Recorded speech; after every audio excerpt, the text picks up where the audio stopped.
এই ভিডিওটা দেখে বন্ধু নাইম, শরীফ, তোদের কথা অনেক মনে পড়তেছে আমার। পুরোনো স্মৃতিগুলোর কথা, তোদের কথা আমার মনে পড়তেছে। বন্ধু নাইম, আমানুল্লাহ, বন্ধু তোদের কথা অনেক মনে পড়তেছে। 2017 সালের কথা অনেক মনে পড়তেছে আমার। কি সুন্দর একটা ভিডিও। এই যে ডিবিসি বাংলায় নিউজটা করলো, নিউজটা করার পর আমার শুধু পুরোনো স্মৃতিগুলোর কথা মনে পড়তেছে।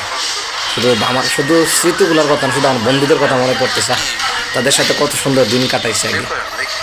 পুরোনো শৈশবের কথা মনে পড়তেছে। সেই মেহারি ওবায়দিয়া ফাজিল মাদ্রাসার কথা অনেক মনে পড়তেছে। বন্ধুদের কথা খুবই মনে পড়তেছে। সারা রাত ঘুমাতে পারেনি। বন্ধু তোরা কোথায় আসছ? মনে পড়েনি? দেখ ভিডিওটা, দেখ। ডিবিসি বাংলাকে তোরা ধন্যবাদ জানাইস। কত সুন্দর পরীক্ষা দিছে আমরাও। দেখেন আপনারা সুন্দর করে ভিডিওটা।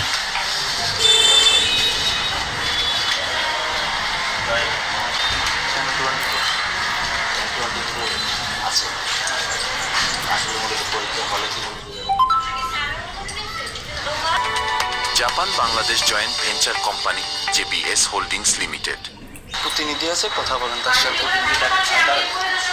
আমিও সাংবাদিক। আচ্ছা, তাহলে আপনি সাংবাদিক হয়ে এটা কি নিছেন? না, আপনি হল সচিবের অনুমতি ছাড়া ঢুকছেন? অনুমতি নিয়ে আসছি। হল সচিব কোথায়? আপনি তো হল সচিব আছে।